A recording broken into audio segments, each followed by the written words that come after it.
திண்டுக்கல் மாவட்டத்துல திருமணமான 3 மாதங்கள்ல தன்னுடைய மாமனாரால் வெட்டி கொல்லப்பட்ட ஒரு இளைஞர். இந்த ஒரு விஷயம் பேசும் பொருளா மாறி இருக்கு. என்ன காரணம் அப்படிங்கிறத இந்த தொகுப்புல நம்ம விரிவா பார்க்கலாம். Q7 நேயர்களுக்கு வணக்கம். திண்டுக்கல் மாவட்டம் வத்தலகுண்டு பக்கத்துல ராமநாயக்கன்பட்டி அப்படிங்கிற ஒரு கிராமத்துல 24 வயது இளைஞரான ராமச்சந்திரன் கறவை மாடுகளை வச்சு பால் வியாபாரம் பண்ணிட்டு இருக்காரு. சுத்துப்பத்தில் இருக்கக்கூடிய கிராமங்கள்ல கிட்டத்தட்ட 10-12 கிராமங்களுக்கு காலையிலயும் சாயங்காலமும் பால் வியாபாரத்துக்காக போயிட்டு வந்துட்டு இருக்காரு. அந்த வகையில ஒரு குறிப்பிட்ட ஒரு காலகட்டத்தில் கணபதிப்பட்டி அப்படிங்கிற ஊருக்கு பால் ஊத்துறதுக்காக இவர் அங்க போயிருக்காரு. போன இடத்துல அந்த கணபதிப்பட்டியில சந்திரன் அப்படிங்கிற ஒருத்தருடைய மகள் தான் ஆர்த்தி. அவங்கள ராமச்சந்திரன் சந்திக்கிறாரு. நாள்பட பால் வியாபாரத்துக்கு போனப்போ ராமச்சந்திரன் மேல ஆர்த்திக்கோ, ஆர்த்தி மேல ராமச்சந்திரனுக்கோ காதல் வயப்படுது. அந்த வகையில இந்த காதல் நாளடைவில் என்ன ஆகுது, கல்யாணம் அப்படிங்கிற ஒரு விஷயத்துக்கு முதிர்ச்சி அடையுது. அப்பேற்பட்ட ஒரு நேரத்துல இவங்களுடைய காதல் விவகாரம் சந்திரன் வீட்டுக்கு, அதாவது அந்த ஆர்த்தியோட வீட்டுக்கு தெரிய வருது. அப்போ கடுமையான எதிர்ப்பு கிளம்புது. காரணம் என்ன அப்படின்னா, ஹைலைட்டான ஒரு விஷயமே இங்கதான் இருக்கு. அந்த வகையில ராமச்சந்திரன் வேறு ஒரு சமூகத்தை சேர்ந்தவர் அப்படிங்கிறதுனால ஆர்த்தி வீட்டுல கடுமையான எதிர்ப்பு கிளம்புது. ஒரு கட்டத்துல பேசி பார்த்திருக்காங்க, கெஞ்சி பார்த்திருக்காங்க, போராடியும் பார்த்திருக்காங்க. ஆர்த்தியினுடைய தந்தை சந்திரன் இந்த ராமச்சந்திரனை கல்யாணம் பண்றதுக்கு சம்மதம் கொடுக்கல அப்படிங்கிற மாதிரி சொல்லப்படுது.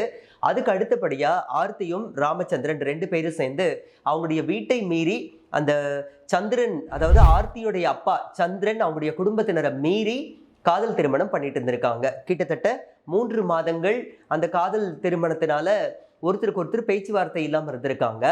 ராமச்சந்திரன் பால் வியாபாரத்துக்காக வழக்கம் போல எந்தெந்த கிராமங்களுக்கெல்லாம் போய் வருவாரோ அங்கெல்லாம் போயிட்டு வந்துட்டு இருந்திருக்காரு.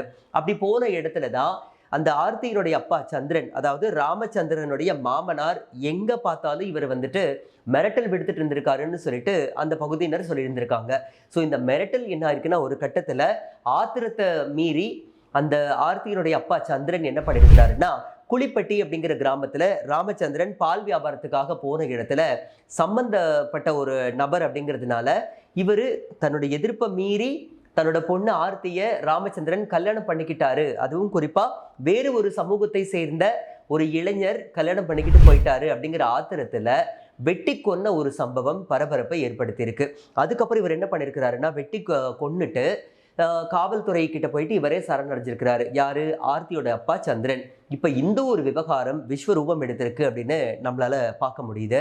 உடுமலைப்பேட்டை சங்கர், அதே மாதிரி சேலம் கோகுல்ராஜ், இவங்க எல்லாருமே இந்த வேறு ஒரு சமூகத்தை சேர்ந்த பெண்ணை காதலிச்ச ஒரு காரணத்துக்காக அந்த சாதி ஆணவ படுகொலை அப்படிங்கிற ஒரு விஷயத்துல மாட்டிக்கிட்டு தன்னோட உயிரை இழந்தாங்க. அதுக்கு அடுத்தபடியா சமீபத்துல தூத்துக்குடி மாவட்டம் ஆறுமுகமங்கலத்தை சேர்ந்த கவின்ராஜ் என்ன பண்ணாரு, வேறு ஒரு சமூகத்தை சேர்ந்த ஒரு பெண்ணை காதலிச்சிட்டு இருந்தாரு அப்படிங்கிற ஒரு காரணத்துக்காக அந்த பெண்ணினுடைய சகோதரன் கவின்ராஜை வெட்டி கொண்ட சம்பவம் ஒரு மிகப்பெரிய பேசும் பொருளா பரபரப்பை ஏற்படுத்துச்சு.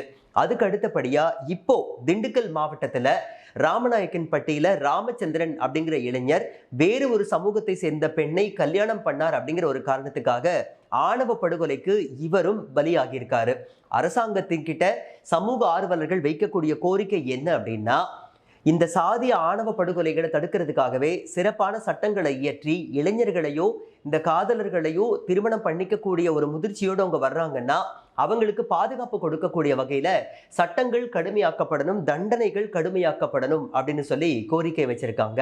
இது மாதிரியான சாதிய ஆணவ படுகொலைகளுக்கு சமூக ஆர்வலர்கள், அரசியல் கட்சி பிரமுகர்கள் எல்லாருமே எதிர்ப்பு தெரிவிச்சு அரசாங்கத்துக்கிட்ட ஒரு சிறப்பான சட்டங்களை இயற்றி மக்களை காப்பாற்றணும் அப்படின்னு கோரிக்கை வச்சுட்டு தான் இருக்காங்க. ஸோ இந்த ஒரு விஷயத்தின் மேல அரசாங்கம் நடவடிக்கை எடுக்குமா என்ன, பொறுத்திருந்து பார்க்கலாம்.